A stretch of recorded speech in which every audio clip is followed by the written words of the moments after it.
கீரைய கடைஞ்சு தான் சாப்பிட்ணும், பொரியல் வச்சு தான் சாப்பிட்ணும், கூட்டு வச்சு தான் சாப்பிட்ணும் இல்லைங்க. இப்படியும் செஞ்சு சாப்பிட்லாம். இப்படி ஒரு டைம் ட்ரை பண்ணி பாருங்க. சூப்பரா இருக்கும். ஆந்திரா ஸ்டைலு கூரப்பப்பு எப்படி செய்யலான்னு பார்க்கலாம் வாங்க. இப்போ அதுக்கு தேவையான 1 கப்பு துவரம்பருப்பு, 1/2 கப்பு பாசிப்பருப்பு சேர்த்துருக்கேன். இப்போது கீரை பார்த்தீங்கன்னா, எந்த கீரை வேணால் சேர்த்துக்கலாங்க. இந்த கீரை தான் சேர்க்கணும் இல்லை. நம்மளுக்கு எந்த கீரை கிடைக்குதோ அது கூட சேர்த்துக்கலாம். இது மாதிரி செய்யும்போது பார்த்தீங்கன்னா, சூப்பராக இருக்கும் டேஸ்ட் வசியாக. இப்போது வானல்ல எண்ணெய் விட்டுட்டு வெங்காயம் போட்டு நல்லா வதங்கின பின்னாடி 4 பல்லு பூண்டை தட்டி போட்டிருக்கேன். 2 காஞ்ச மிளகாய், கருவேப்பிலை, தக்காளி, தேவையான அளவுக்கு உப்பு சேர்த்துக்கிறேன். தனியாத்தூளை சேர்த்துக்கலாம்.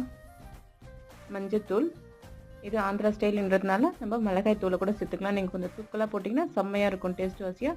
இது நல்லா எண்ணெயிலே வதங்கின பின்னாடி நம்ம புதுசாக கட் பண்ணி வச்சுருக்க கீரையும் சேர்த்துக்கலாம். சேர்த்துட்டு நல்லா இந்தாண்ட ஒரு கிண்டு அந்தாண்ட ஒரு கிண்டுங்க. நல்லா கொஞ்சம் வதங்கி வந்த பின்னாடி நம்ம வேக வச்சிருக்க பருப்பை ஊற்றி இறக்கிட்டு